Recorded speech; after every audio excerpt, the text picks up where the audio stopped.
that you people can hear me. I would appreciate some messages in the chat if possible. Thank you very much for coming today to this session. I'm Paolo. I'm a software engineer.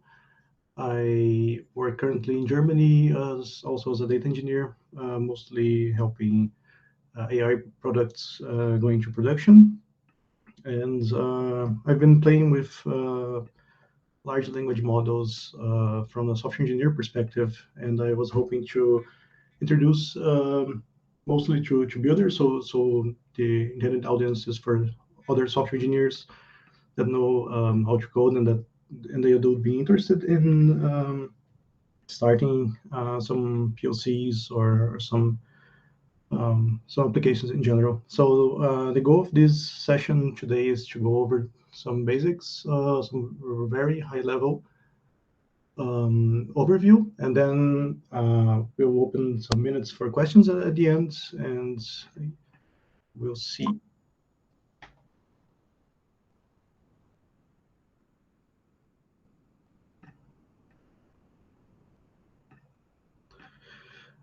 So I will start then the session now.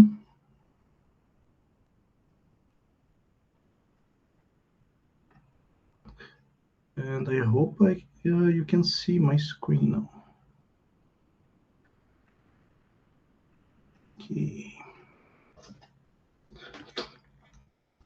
Okay, so let's first think of how we would approach the development of an application. So of course, first we'll need a use case. Then you decide whether going local or third-party API. You'd of course choose a front end for your end users, have some development tooling, and then start the development. So when you think about large language models, there are several use cases that are emerging now. So the most common one is, of course, chatbots and also code generation.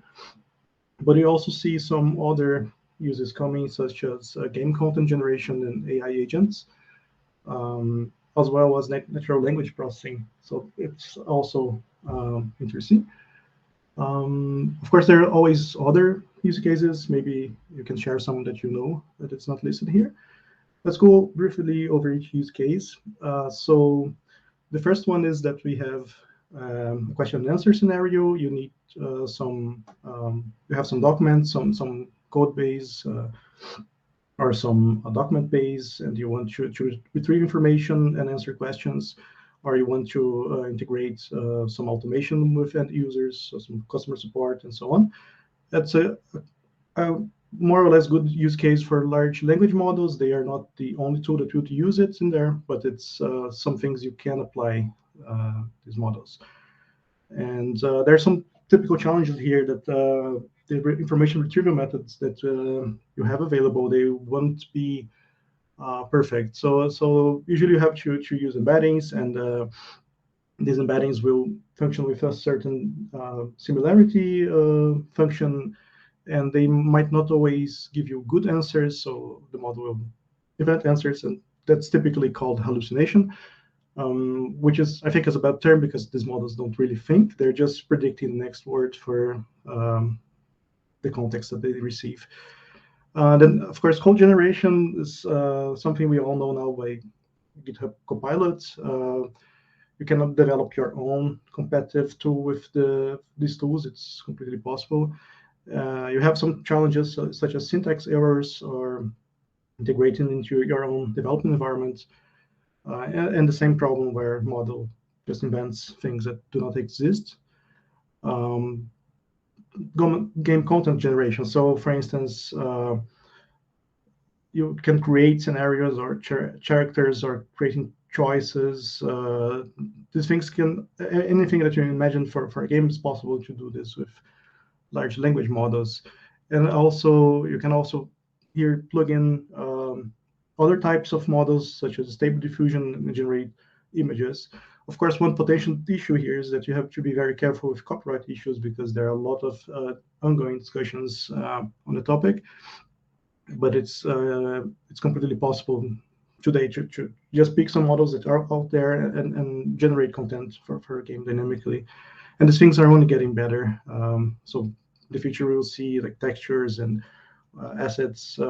Some people already do this, but it's a whole universe that's emerging. For AI agents, so you can start with some simple flow. So you can, for instance, write code marketing emails with the large language model, but you can also go very deep here and try to actually have the model do some reasoning. Of course, this is highly experimental. There's several papers coming out on the topic with different approaches. And it's, I think here, there's also the problem when you integrate with something, like with some library behind, you have the problem where it might, as with the code generation, also try to call tools that do not exist for your for a model. And finally, there's the natural language processing scenario. So you typically do more traditional machine learning, so such as classification, and then here, what's interesting is that you can do that without training, depending on your model, and you can also generate synthetic data or do labeling automatically. So okay, so let's say now you have a use case in mind. So what would you do next is typically choose your module, right? And here you have two choices. So you can either just pick an API, which is the cheapest way, it's the easiest way, but you have two disadvantages. The first being the lack of control over the model changes and data privacy. So you don't know where this data is going effectively. You have to trust your provider and so on. Of course, these popular options, I think everyone knows about these two, OpenAI and Cloud. Now, if you go local, there's the opposite, of course. Now you have data privacy, you have full control over your model, but you have complexity and you have significant infrastructure costs. But let's say you want to go local. So how do you pick a model, right? So if you have to pay attention to how good it is. So usually have to look at benchmarks, and you'd see most people recommend going with the newest Llama 2. Not all models are commercially usable. That's a reason why going with 2 over 1. And quantizations methods also. So you might want to save some costs and you use this. So quantization is a method where you decrease the number of parameters for a model. So you take a model that's, for instance, 30 gigabytes. You can't load that in your GPU. So you use a method that will decrease the precision of the model weights. So the number of parameters stays the same, but the weights themselves are quantized. So they come from, for instance, 16 bits to 8 bits or 4 bits, and that decreases the model size that is stored and also loaded in memory. So you have to, if you start using local models, you have to become familiar with these quantization methods.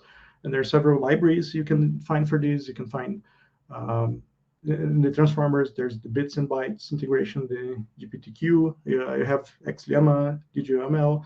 So depending on the model you pick and on your hardware available, you'd have to assess which one makes sense for you.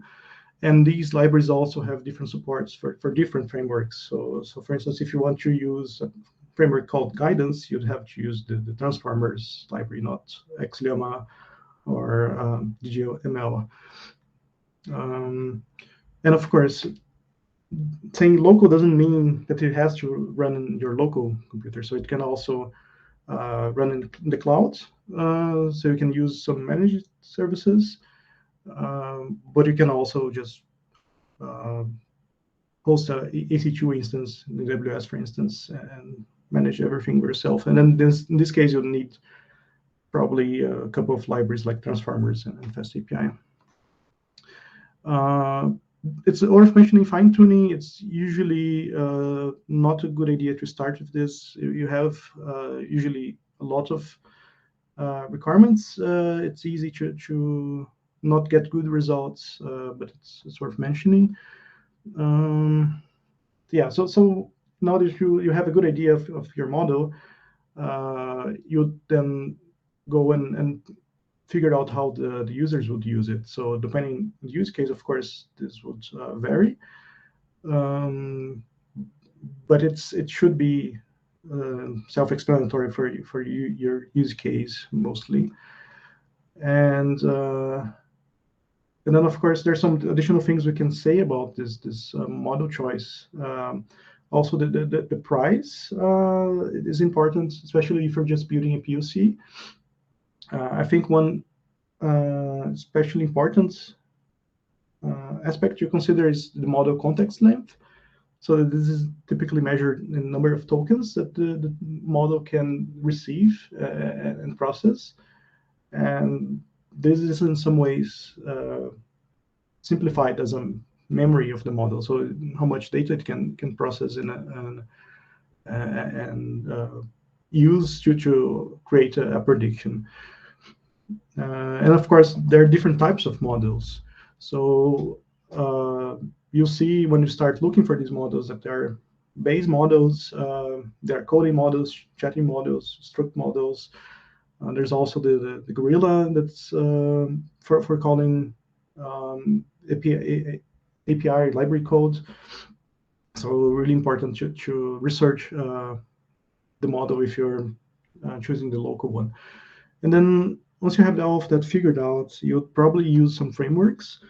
LangChain, I think, is the most famous one these days. So it's good to get started to do a quick POC, understand how it works.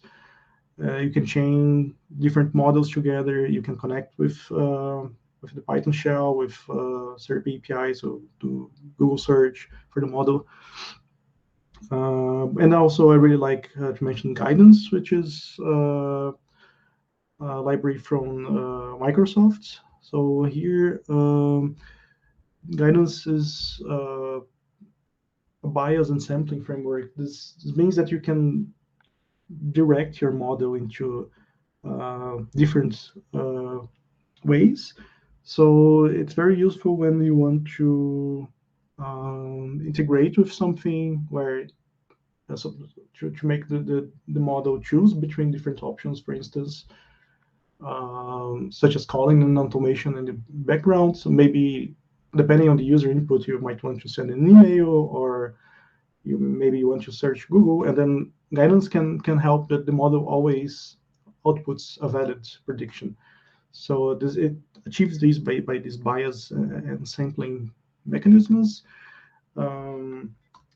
So this, I'm not sure if this link is correct now that I see it. It's from Microsoft. I will double check it later. Maybe they changed it. And once you get really deep into hooking your flow, you start seeing some limitations from the model. Sometimes it will output things incorrectly.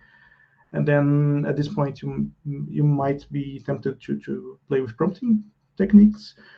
Worth mentioning few shot and chain of thought, which are very popular ones. So for few shots, you just give some examples, and the model will pick them up automatically. Because in the end, these models are predicting the next word. So you should give them a long list of examples. They will just pick the pattern and replicate that in the output.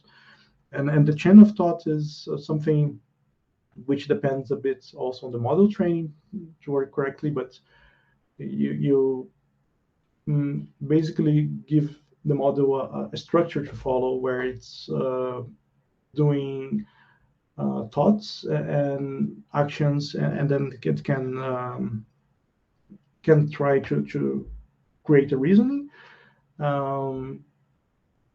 So there are some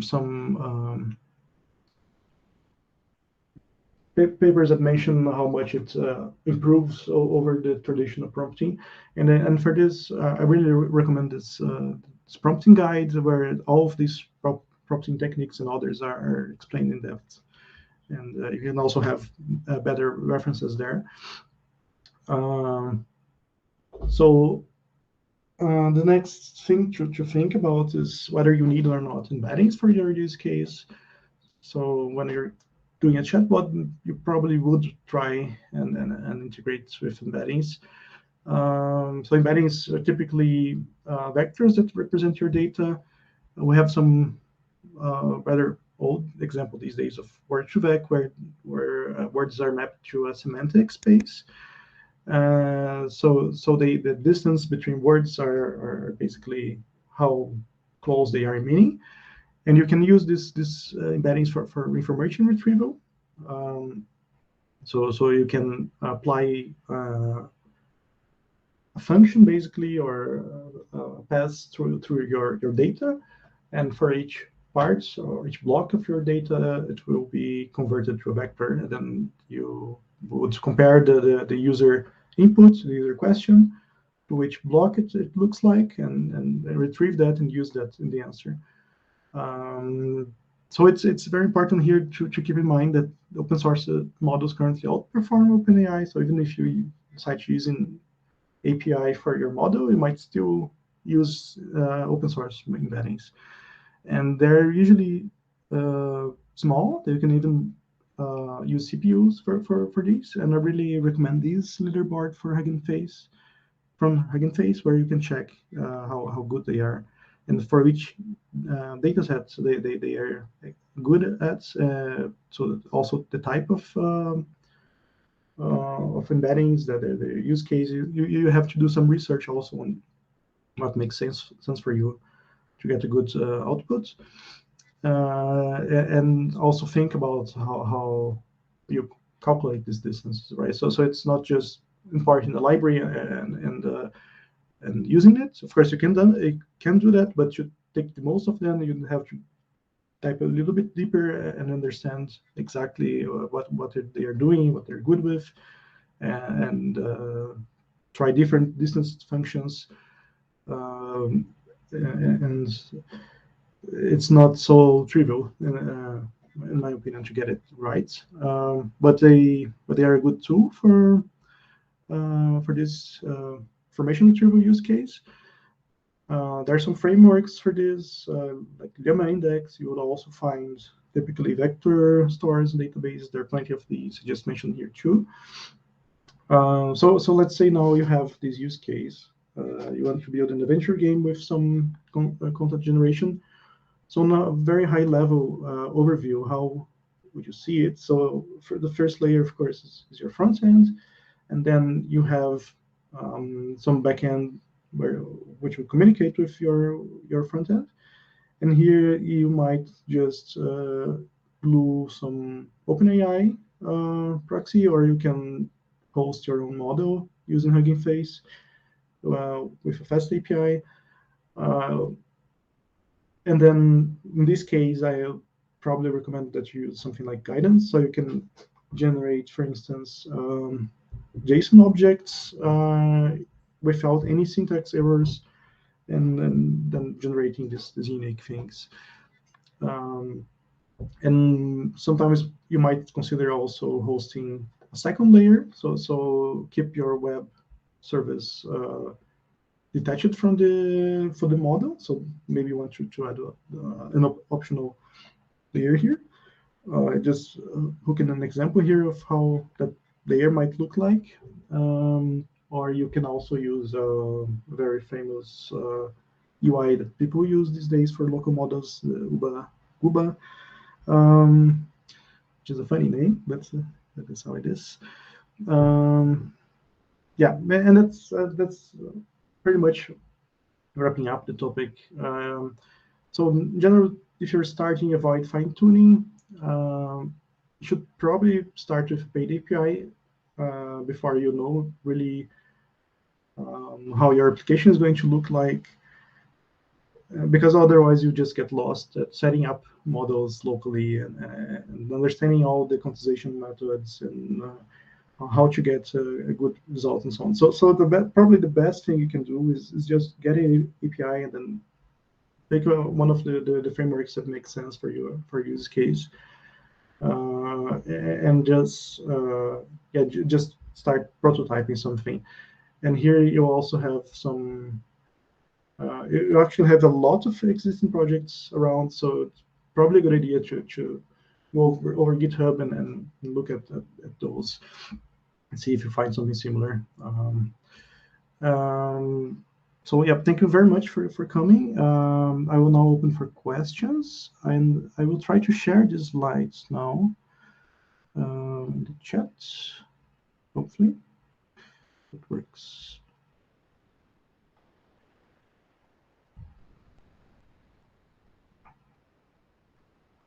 So let me stop sharing this.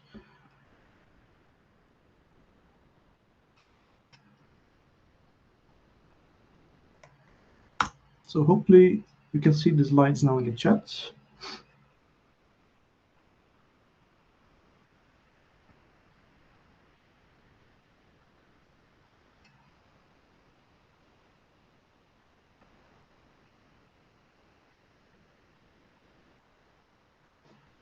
So we have the first question: any advice on evaluating legal and ethical considerations of using different models? Yeah, that's a good question. I think the most important, of course, is the license. So you have to be really careful that you don't use a model that's not meant for commercial usage. And another thing you have to be careful, which is a gray area these days, is how your application uses the outputs, right? So you have to be careful because these models can output things that you don't want to. And then you don't know these days whether you'd be responsible for it or not because it's your application. And from a legal perspective, I think it's new for everyone. And basically no one knows what to do with these things. So you have to be careful. There's some also, I think, guardrails. I think it's, if I'm not mistaken, there's this framework where you can assess the safety of your model, make sure it's not, for instance, doing racist answers or something like that.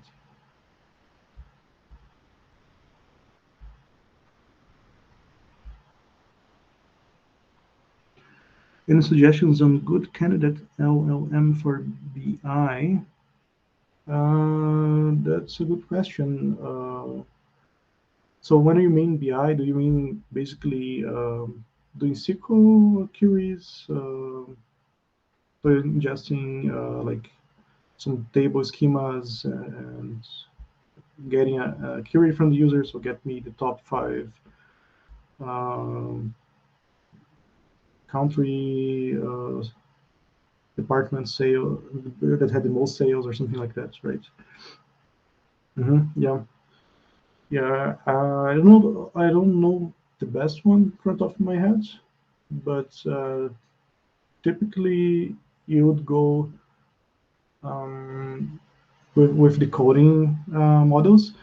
I think if you go with OpenAI, for instance, it's uh, not a lot to think there. Just use it. But if you go local, then um, you have to check whether the training dataset has SQL for it, whether it can. Yeah, I can't say a specific one for you.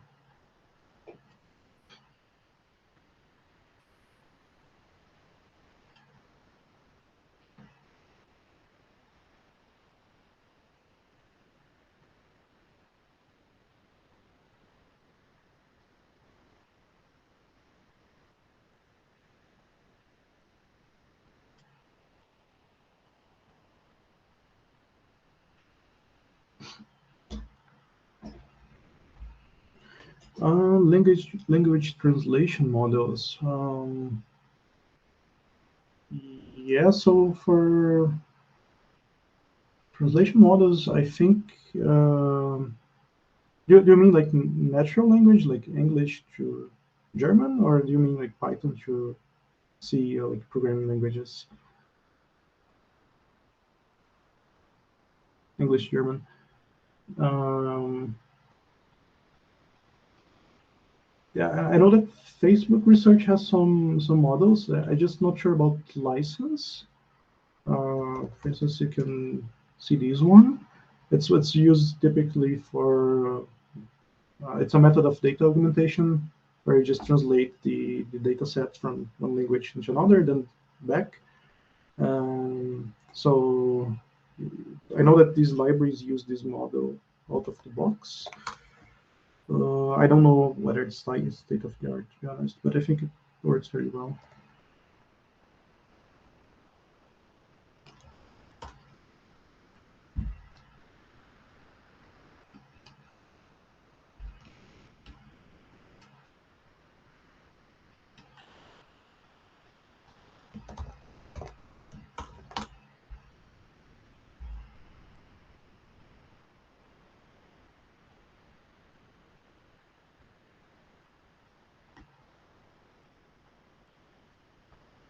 Good LM for fixing speech text output. Oh no, I don't know. Never seen this use case. Very interesting. Um, I guess what you need is probably a fine-tuned version, right? Because these models are good at picking patterns. So if you just give them a lot of uh, bad text with a lot of mistakes from the transcription, that might just uh, not be able to fix this. Also, in my experience, when you try to do instructions that the model were not trained for, it just doesn't work at all. So for instance, one thing I tried to do once was running a code through Pylint and then giving back the errors to the model and saying adjust the code. It doesn't work at all. Like it needs to be trained with these examples. So if you don't find a good model, this is probably a good case of fine tuning, in my opinion. But I'm not an expert at fine tuning, just general feeling here.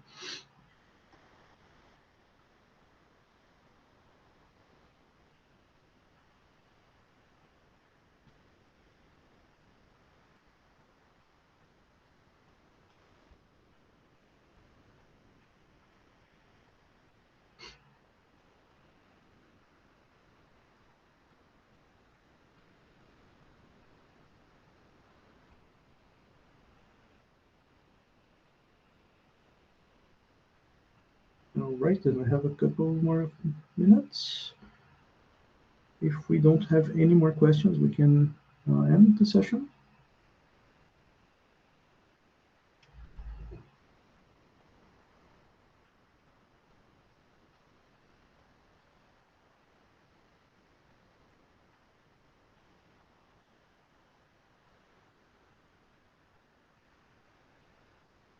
Thank you. Thank you very much for coming. Okay, have a good evening or day. I don't know your time zone. Until next. Bye bye.